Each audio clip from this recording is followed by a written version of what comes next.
तुलसी के पौधे में जल देते समय अनजाने में की गई ये 5 गलतियां साक्षात माँ लक्ष्मी को रुष्ट कर देती है। जानिए उस परिवार की कहानी जिसने एक छोटी सी भूल के कारण अपनी हंसती खेलती गृहस्थी को उजड़ते देखा और फिर कैसी अपनी गलतियों को सुधार कर पाया खोया हुआ ऐश्वर्य। प्रणाम, मैं हूँ विवेक वर्मा। वर्मा स्टोरीज के सभी आत्म सदस्यों का आज के इस महत्वपूर्ण अंक में स्वागत है। हमारे सनातनी घरों में तुलसी केवल एक पौधा नहीं बल्कि वह साक्षात वृंदा यानी भगवान विष्णु की प्रिय और घर की सुख समृद्धि का आधार है। हम सभी बड़े चाव से आंगन में तुलसी लगाते हैं, उन्हें जल अर्पित करते हैं, पर क्या कभी आपने सोचा है कि आपकी यही पूजा आपकी बर्बादी का कारण भी बन सकती है? जी हाँ, शास्त्रों में तुलसी पूजन और उन्हें जल देने के कुछ ऐसे नियम बताए गए हैं जिनका उल्लंघन करने पर घर में कंगाली और बीमारी अपने आप खींची चली आती है। आज मैं आपको उज्जैन के मिश्रा सदन की एक ऐसी मर्मस्पर्शी कहानी सुनाऊंगा जो आपकी आंखें खोल देगी। उज्जैन के महाकाल मंदिर से कुछ ही दूरी पर गजानन मिश्रा जी का एक पुराना 2 मंजिला मकान था। गजानन जी बहुत ही कर्मकांडी और सात्विक विचारों के व्यक्ति थे। उनके आंगन के बीचों बीच एक बहुत बड़ा और प्राचीन तुलसी का बिरवा था, जिसे उनकी स्वर्गवासी पत्नी ने बड़ी श्रद्धा से सींचा था। गजानन जी का बेटा शरद और बहू कविता उनके साथ ही रहते थे। शरद शहर के एक बैंक में अधिकारी था और कविता घर संभालती थी। शुरुआत में सब कुछ बहुत ही सुखद था, घर में धन धान्य की कोई कमी नहीं थी। लेकिन जैसे जैसे समय बदला, कविता आधुनिक जीवन शैली के चकाचौंध में उलझने लगी। उसने घर की उन मर्यादाओं को पुराना कहना शुरू कर दिया जो गजानन जी ने बड़े जतन से पाल रखी थी। विशेषकर तुलसी पूजन को लेकर कविता का नजरिया बहुत ही लापरवाह हो गया। वह तुलसी को घर की देवी नहीं बल्कि केवल एक सजावटी पौधा मानने लगी। धीरे धीरे मिश्रा सदन की रौनक फीकी पड़ने लगी। शरद का प्रमोशन रुक गया और उसे बेवजह के कानूनी झमेलों में फंसना पड़ा। गजानन जी की तबीयत बिगड़ने लगी और सबसे बड़ी बात, घर में शांति का नामो निशान नहीं रहा। छोटी छोटी बातों पर पति पत्नी के बीच महाभारत होने लगी। गजानन जी कमरे में बैठे बैठे सब देख रहे थे, पर जब पानी सिर से ऊपर चला गया तो उन्होंने हस्तक्षेप करने का फैसला किया। एक दिन सुबह गजानन जी ने देखा कि कविता बिना स्नान किए रात के पहने हुए कपड़ों में ही हाथ में प्लास्टिक का मग लिए तुलसी में जल डालने जा रही थी। गजानन जी की आवाज गूंजी, रुको कविता, तुम यह क्या कर रही हो? माँ तुलसी को जल दे रही हो या उनके क्रोध को निमंत्रण दे रही हो? कविता चौंक गई। उसने पलट कर कहा, बाबूजी इसमें क्या गलत है? पौधा सूख रहा है तो मैंने सोचा थोड़ा पानी डाल दूं। भगवान तो मन की सफाई देखते हैं, शरीर की नहीं। गजानन जी ने गहरी सांस ली और कहा, यही अज्ञानता ही हमारे घर की तबाही का कारण बन रही है बेटा। तुलसी कोई साधारण वनस्पति नहीं है, वह विष्णु प्रिया है। जिस तरह तुम किसी बड़े अधिकारी से मिलने के लिए सज धज कर और शुद्ध होकर जाती हो, क्या त्रैलोक्य की स्वामिनी को जल देने के लिए तुम्हें शुद्धि की आवश्यकता नहीं लगती? गजानन जी ने कविता को अपने पास बिठाया और शरद को भी बुलाया। उन्होंने उन्हें तुलसी में जल देने के वे 11 नियम और वर्जित काम बताए, जो आज मैं आप सभी को बताना चाहता हूँ। पहला नियम, स्नान और शुद्धि। गजानन जी ने कहा, बिना स्नान किए या अशुद्ध अवस्था में तुलसी को छूना या जल देना महापाप माना गया है। तुलसी के स्पर्श मात्र से नकारात्मकता दूर होती है, पर यदि आप स्वयं अशुद्ध हैं तो आप उस पवित्र पौधे की ऊर्जा को खंडित करते हैं। हमेशा साफ सुथरे वस्त्र पहनकर ही जल अर्पित करें। दूसरा नियम, प्लास्टिक के बर्तनों का त्याग। उन्होंने कविता के हाथ से वह प्लास्टिक का मग ले लिया और बोले, तुलसी में जल हमेशा तांबे या पीतल के लोटे से देना चाहिए। प्लास्टिक एक अपवित्र वस्तु मानी गई है और इसमें रखा गया जल कभी भी देव पूजा के योग्य नहीं होता। तांबे के पात्र से जल देने पर सूर्य और गुरु दोनों मजबूत होते हैं।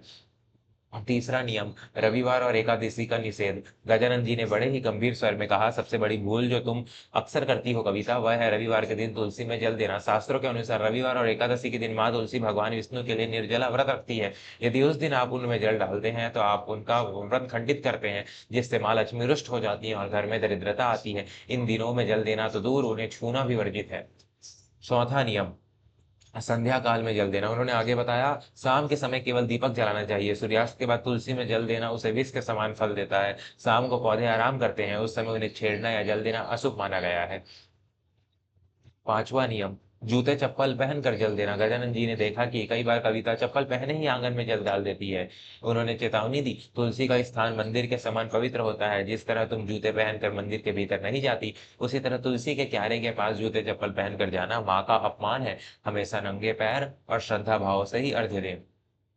छठा नियम, बालों का खुला होना।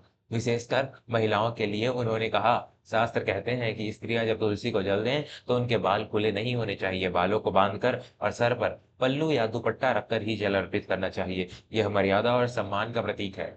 सातवां नियम, जल की मात्रा और दिशा। गजानन जी ने समझाया, जल हमेशा सूर्य की ओर मुख करके अर्पित करें। साथ ही बहुत अधिक जल न डालें कि वह गमले से बाहर बहाकर कीचड़ बना दे या आपके पैरों पर आए। वो जल उतना ही दें जितना वह मिट्टी सोख सके। तुलसी की जड़ में कीचड़ होना या जल का बाहर बहना धन की बर्बादी का संकेत है। 8वां नियम, कचरा और गंदगी। उन्होंने इशारा किया, देखो कविता, तुमने तुलसी के गमले के पास ही पुराना झाड़ू और कचरे का डिब्बा रखा है। जहाँ गंदगी होती है वहां माँ अलक्ष्मी का वास होता है। तुलसी के आसपास का स्थान हमेशा गोबर से लीपा हुआ या बिल्कुल साफ होना चाहिए। वहाँ कोई भी फालतू सामान या कूड़ा नहीं होना चाहिए। 9वां नियम, मंजरी का महत्व। उन्होंने एक और गहरी बात बताई। जब तुलसी पर मंजरी बीज आने लगे तो उन्हें समय समय पर हटा देना चाहिए। मंजरी को तुलसी का भार माना जाता है। यदि आप मंजरी नहीं हटाते तो माँ तुलसी कष्ट में रहती है। उन मंजरियों को भगवान विष्णु के चरणों में अर्पित करने से मोक्ष और धन की प्राप्ति होती है। 10वां नियम, परिक्रमा का विधान। गजानन जी बोले, जल देने के बाद कम से कम 3 बार तुलसी की परिक्रमा जरूर करें। यदि जगह न हो तो अपने स्थान पर ही खड़े होकर 3 बार घूम जाएं। इससे आपके जाने अनजाने में किए गए पाप नष्ट होते हैं। 11वां नियम, नकारात्मक शब्दों का प्रयोग। उन्होंने अंतिम बात कही, तुलसी के पास खड़े होकर कभी भी अपशब्द न बोले, झगड़ा न करें और न ही किसी की बुराई करें। तुलसी एक जीवित ऊर्जा है जो आपके शब्दों को सोखती है। वहां किया गया कलेश घर में स्थायी अशांति का कारण बनता है। कविता और शरद ने गजानन की बातों को ध्यान से सुना। उन्हें अपनी भूल का एहसास हुआ। कविता ने उसी दिन से अपनी दिनचर्या बदल दी। वह सुबह जल्दी उठकर स्नान कर तांबे के पात्र में थोड़ा सा गंगा जल और चंदन मिलाकर तुलसी को अर्घ्य देने लगी। रविवार एकादशी को उसने तुलसी को हाथ लगाना भी बंद कर दिया। चमत्कार होने में देर नहीं लगी। 1.5 महीने के भीतर ही शरद के बैंक का वह कानूनी मामला सुलझ गया और उसे वरिष्ठ प्रबंधक के पद पर पदोन्नत कर दिया गया। गजानन जी की सेहत में सुधार हुआ और सबसे अद्भुत बदलाव कविता के स्वभाव में आया। वह अब पहले से कहीं ज्यादा शांत और प्रसन्न रहने लगी। घर में जो तनाव का माहौल था वह अब मंत्रों और खुशबू की महक में बदल गया था।